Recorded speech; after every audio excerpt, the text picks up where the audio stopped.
Art from Pennsylvania. Mhm. There we go. We should have him up. And Art saying that Spinoza's God and Einstein's religion, ... Can you elaborate on that? Yeah. Yeah, sure. I've heard that on this show. I've heard a few different hosts, in my opinion, shortchange and misrepresent Spinoza's religion. And Einstein said at one point that he believed in Spinoza's God. So that's the tie-in with Einstein. Sure. Is that what you believe in? Yeah. Okay. What would be, so there's like a deistic God. I mean, so what would be, I mean, would sorry, you just go take like the quote that's like often attributed to Spinoza? It's like I don't remember. It's like the sum of all physical and natural entities or something. You know what I'm talking about? I mean, if you're a Spinoza person, then you would probably know what I'm saying, right? Yeah. I can just find the quote online. I'm not, that quote isn't coming to, I don't think I've seen that quote. If I have, I'm not recalling it. Okay. Yeah, I'm sorry. I don't mean to put you on the spot there. I just want to make sure I understand what you mean by it. Because if your concern is like misrepresentation or straw manning the position, I don't want to do that, right? Because I want to build the best kind of version of what I'm, you know, either going to end up believing or dismissing and objecting to, right? So is it going to be like something with a mind? Like this is one way I like to ask this, because it becomes kind of uninteresting to me, just honestly, from me to you. I'm not very interested in like this idea of God where you divorce it from a mind that exists alone and then creates the external world. That's the concept that I think when I talk to people, when they say they believe in God, that if we were to look under the hood and really press them, what they're saying is, I think that, there was just this mind, nothing external to it, and then it created the external stuff. And all the external stuff is explained by that God. And he intended for those things. And if it's not like that at all, it's like, I kind of check out of those conversations quick, because I don't know if I disagree with you. It just sounds like you're kind of being poetic, So I'm just wondering if that might be what's going on. So is your view a mind, or if it's not, what is your view? Yeah, no, I got it. The idea of a God with a mind who creates the world is basically, to me, a superhero God. It's like the guy sitting above the clouds with a long white beard, dressed up in a cheap tuxedo. Okay? So that is definitely not the God I'm talking about. Now, I understand what you're saying. You're absolutely right. 99% of the people probably in the world believe in a superhero God.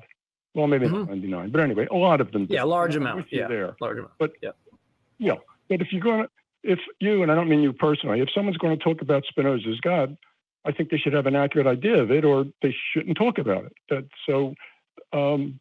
where I am. And I don't talk about Spinoza's God, so I guess I'm winning in your book. So why don't you just tell me what it is that you believe, and then we'll see if like if you believe in that. I mean, I guess I don't know if I've gotten you to assent that if you're just, I mean, because maybe your gripe is just people getting it wrong on the show. I can't really help you with that because I don't talk about Spinoza. So I know I haven't made that error. I don't think Justin's made that error. No. So do you want to talk about what you believe? Sure. Yeah. Okay. Now, this goes back to, I first saw this view in Dawkins' book, 2005. He said that Einstein didn't believe in a personal God, which is absolutely true. He didn't believe in a superhero God. And then he went on to say that Spinoza's God is metaphorical. Now, Spinoza was 23 years old when he was excommunicated from his Jewish community. And I don't think he did it for some metaphorical, like, oh, let's call the universe God. I mean, the Jews had left Portugal because they were persecuted. Oh. They'd moved to Amsterdam, which was more liberal. But Spinoza was saying something that got the whole Jewish community worried the authorities would crack down on them. Sorry to interrupt you, but like, I don't know if Spinoza's here to defend his position. We're not really, I don't think we're concerned about what Spinoza believed. We're trying to figure out what you believe. Exactly. Yeah, exactly. Well, I believe in Spinoza's God, and I'm going to explain it to you as I understand it. Mm-hmm. Right? I mean, that's the way it is. I mean, you're right. He's not here, and I'm explaining his God to you as I understand it. That's all I can do. Yeah, let's go with that, because I think some people are Okay. justified in getting it wrong when, like, I think they ask a lot of Spinoza people, and then we get a lot of like, when do we get the explanation part? It's kind of always feels like I'm in the waiting room waiting to see the doctor. So let's just go with that. Okay. Well, let me move along. Spinoza said that God is the one substance. Now, the idea of substance and accident goes back to Aristotle. The substance is the thing. The accidents, and that's a bad word, it's better thought of as properties. So you've got the substance, the apple. The apple has properties, red, 20 grams, sweet. So you've got the thing and you've got the properties. To say there's only one substance in the universe and everything else is a manifestation of God's infinite, everything else is some of God's infinite properties. Yeah, but that's but hold on. I have to cut you off there. I have to cut you off there because you introduced the term that I'm trying to understand, right? Like you said that God, but I'm still not clear on how you use that term, right? So it's almost like when I ask you, what do you mean by know? And it's like, oh, it's like when you know something, right? It's like you can't use the term I'm trying to understand in your explanation, right? Okay. But Spinoza says that there is one substance, and that is God, and everything else is a manifestation of that one substance. A way that helps me understand that is that when you dream. Yeah, I know. Hold on. I'm sorry. I'm sorry, but you're doing it again. Look, I'm probably a physicalist, right? I'm very close to like identity theory. I think there's one substance. Everything's physical. I don't think there's immaterial stuff, right? There's mental stuff. Like I just think there's physical stuff, right? That's my view. So I think there's one substance too. But then you go into this God thing, and I'm trying to understand that because I'm also a monist, right? And a monist is someone that believes there's one substance. So I'm also a monist, but I'm an atheist. All right. So I'm trying to understand this view. Perfect. I think I have the answer. Gotcha. Let's do it. If you are a monist and you believe there's one substance, okay. It's not about what I believe. Don't worry about what I believe. I'm trying to just. Yeah. Okay, I think I'm with. God is an emotional term. It's like when you call a woman a beauty. If you and I agree that there's one substance, then you and I agree that that substance is that in which we live and move and have our being. Now, if I choose to regard that one substance religiously, which I believe is what Einstein did, and I call it God, that is like me seeing a woman and saying she's a real beauty. Someone else could be a monist and say, don't call it God. It's the reason for all the suffering. Okay, well, then that explains everything to me. Then we just don't have a substantive dispute to have, right? Because then you're just using some other like phonetic grunt. I don't know. That's probably like redundant to say, right? But you have this like sound, there's grunt sound, God, and it refers to what I say when I say physicalism or monism, right? This everything being one substance. But that that's right. Then there's nothing that like we disagree on. You're just using language in a way that I wouldn't prefer to use, right? Well, there's nothing really. There's no mystery there. Let's suppose you and I see a woman, and I say she's a beauty, and you say she isn't. We can agree about all her characteristics. So if you and I are monists, we can agree about that. If I say that one substance is God, it's just essentially like saying the woman is a beauty. I am saying I regard this one substance in a religious way. I regard it with reverence and with awe. You might say you don't. You just say screw it. So we'd be seeing the same woman, we'd be seeing the same monist reality, and I'd be giving you my opinion, my reaction to it, that she's a beauty, and you'd be. I guess I get that, but that's just saying like that's fine. I can talk to like Justin could be a physicalist, and he could be like, I really like physicalism, and I could be like, I kind of like it, but that's there's no interesting dispute there, right? Okay. So we just don't have anything that's like worth calling about. Well, I guess you and I don't have a dispute, but I've heard Matt, I've heard Forrest, I believe I've heard Eric just say Spinoza's God is just another word for the universe. We have a word for the universe. Why call it God? I believe that. Literally, that's ostensibly the same thing that I'm fucking saying. That's ostensibly the same thing that I am saying, right? They're all of those people you listed are right. They are right.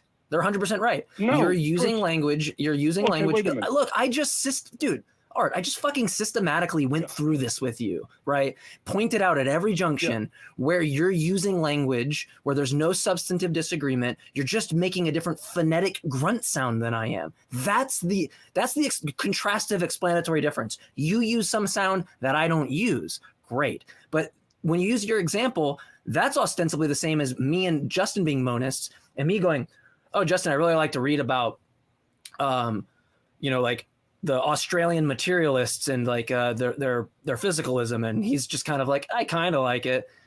Well, cool. Like there's technically like a dispute. Like we could be like, why don't you like this as much as I do?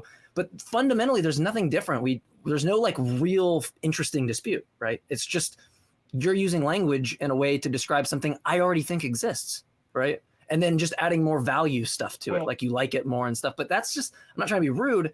It's not interesting. It's really not. It's really boring. Okay. Because like what I'm hearing, sorry to interrupt you, Art. No, you go ahead. I've talked way too much. Art, what I'm hearing is that the universe exists and you're just defining that as God. Like you're just defining God into his existence. But if there's no discernible difference between the God that you're describing and the universe existing without that God, then I guess I would just pick the simpler of the two things. I would just say, well, the universe without that God seems more parsimonious with the viewpoint. Okay. I can address both of you. And if we go back to the analogy of everything that you dream is really your thought, your mind stuff, then if you dream of a car and a house, and I say your car is just your mind. No, your car is a image in your mind. Your mind is primary, and the car you dream is secondary. Similarly, to say that, well, this stuff is just the universe is like saying, well, my mind is just the car that I dreamt, or my mind is just the building that I was dreaming. No, your mind is something independent, and the building and the car are the manifestation. And so I believe the error is, or the correct way is to say the universe, well, no, the monist is primary and the universe is a manifestation. Just like when you dream, the car is a manifestation. But to say your mind, I don't get it. Either you're saying yeah, sorry, Justin. Okay, so the universe is a manifestation of the mind of God. That didn't have a mind when I specifically asked about the mind thing that you denied. Now it has a mind. Okay, this is why I don't like talking to people that believe in Spinoza. They can't get their shit together.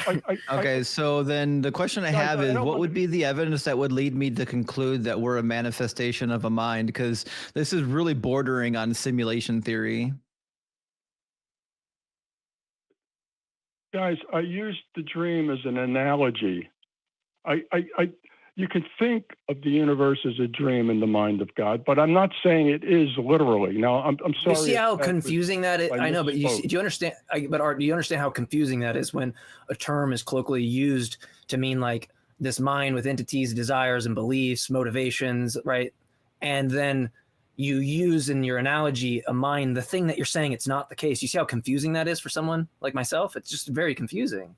So what we'd prefer to do is get a clear image of what you do believe. But the problem that I run into when I talk to people that like talking about Spinoza is like, I don't know. To me, it feels like you guys like, I could be wrong. You guys like the way it sounds when you say it. But it doesn't sound like there's anything of like real substance there. It sounds like it, I'm not trying to be rude. It just feels like when I talk to people like this, you guys aren't really giving me anything. You're just saying words. You know what I mean? Because you those words sound cool to you or something. That's the vibe I get. And then when I'm like trying to press, you guys get confused why we don't understand it. But then, I mean, just listen back to this call. And if anybody can pinpoint what it is you're expressing, I'd be happy to take that email and exchange with them so they can help me. But I'm not getting anything from this other than we believe the same thing, but I like to be poetic about it. Right. It just sounds like continental philosophy to me. It's just, I hate continental philosophy. Well, okay. Well, can I just wrap it up with like one or two sentences? Because I think we've reached the point where, I think we've done it as much as we can. I'm not trying. I'm not trying to be like rude. I'm really not. I just can't understand what this view is expressing. To me, it's not even clear that you can believe this. If it's something, look, just real quick. No, if there's like one of two things. Go ahead. You're saying something that we don't substantively disagree with. You're just using language a different way, or you're adding some new stuff, right? This kind of like mystical, esoteric, kind of poetic stuff, but it's like a real thing. But then I'm like, okay, no one can characterize what that is. It's like talking about a soul or like moral facts that are independent about what I think. It's, to me, it's not. Then it becomes clear to me, I don't even think you or anybody could believe this, because I'm not even convinced it's a proposition. I'm not convinced what you're saying could be true or false. It's like saying, grab the sandwich, right? Or like sandwich the mountain. It just doesn't, it's not true or false. It's like either some command or it's just some gibberish, right? It doesn't seem like you're actually like saying something that you could believe, because it doesn't sound like it's something that's propositional. And I take beliefs to be like attitudes you have towards propositions, right? Like, I think it's raining outside. That's a proposition. I think it's true. I don't think the thing you're expressing is something like that. I don't even think it's in the category of belief. I think it's just kind of gibberish, but that's just my view. Well, I must be expressing myself badly then, because that's not. It's not you. It's every time I've talked about this view with somebody, and they try to talk about Spinoza every single time. Yeah. It's like the same brick wall of just esoteric nonsense. And I'm not saying you're doing that like as much as anyone else. I'm just saying it's the same. I get the same common thread every time. It's like that's why I don't engage with continental philosophers. I don't want to sift through their language. What do you mean by this? And then they're like, use more poetic language. I'm like, all right, bud, I'm gonna go get a sandwich and just like play video games. You know, it sounds more fun. Yeah. Apparently, I really want a sandwich right now. I don't know. Yeah, it's time for dinner here too. I'm on the East Coast. I believe in a sandwich, but it's not like kind of like the same sandwich that you believe in. It's like it's like the sum of all this stuff in the sandwich. Sorry. Listen, Art, I appreciate you coming up and talking to us. Okay. Do you guys want to end it, or can I wrap it up? It's up to you. Yeah, feel free to. Yeah, if you want to. Yeah, we'll give you the last word there, Art. Okay, thank you. Okay, we have a God that is not a superhero, that it's the basis of all creation. It's the one thing that's the basis of all creation. We can think of it as a metaphor, as a dream. We can think of the universe metaphorically as a dream in the mind of God, but I'm not saying God is a superhero that has a mind, that is a thinking agent. I think that is what human beings have personified, the one monist substance, and they've done it in, they've made superheroes out of it. Maybe I'll just stop there. I think we've both made our points. We can just let the viewers make up their own mind, because I think you've allowed me to express what I said. If you didn't understand it or I didn't do it well, that's on me. If it makes you feel any better, Art, there might be more agreement than there is disagreement, but that's kind of my frustration with these conversations, is that there doesn't seem to be a substantive dispute once we look under the hood. It just seems like we use language different. I don't see it being very much different than me talking about the same things in Hindi to like one of my friends that speaks Hindi or something like that, right? We'd just be using language referring to the same thing, right? It'd still have the same reference. I don't want to make this too long, but one thing is I think this view gives me power that atheists maybe don't have in a way, because I can say to someone, the Bible, well, you can say it too. Maybe I shouldn't have said that. I'm sorry. But I can say something like, the Bible says God flooded the world because he regretted making humanity. That's nonsense. A God that floods the world, that regrets something, is not the real God. And then I can say, I can tell you what I think the real God is. Or I can say that the Exodus story is complete garbage. I mean, he tortures the Egyptian people. He tampers with the free will of the pharaohs so he can torture them again. He tampers with it goes, and I can say that is complete nonsense. Now, if you're talking to a religious person and you're an atheist, they have to either give up their religion or they have to deny what you're saying. If I'm talking to a religious person and I say, I had this more better idea of God, your God is just a superhero created in the Roman Empire. You see how that gives you another angle? I mean, that's one. No, I'm getting to the practical uses of this. I don't think it's practical at all. I think didn't mean to go there, what I called. I don't want to.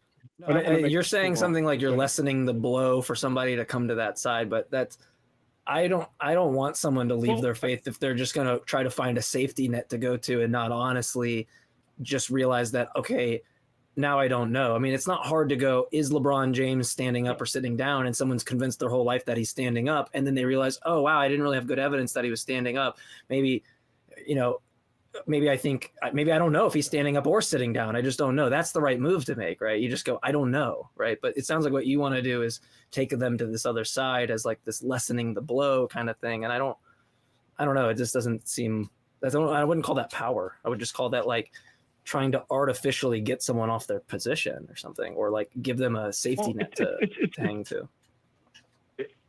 It'd be artificial for you since you don't believe what I'm saying. Since I really believe what I'm saying, it's not artificial at all. I understand. I understand what you're saying. Yeah, I just don't think that it's going to be helpful for people. Cool. Like they're not going to move from that. They're going to go, shit, I don't know what I believe now. Yeah. Right. That's what you should do when someone convinces you, why have you thought LeBron James is standing up always? And then you're like, oh wow, maybe I just don't know. Right. That's the move you should make. Right. Yeah. Yeah. All right. We got to grab our next guest, but thanks for calling in. Yeah, this has gone better than I hoped, and I thank you. You've been very decent, and thanks again. Oh, thanks. Thank you.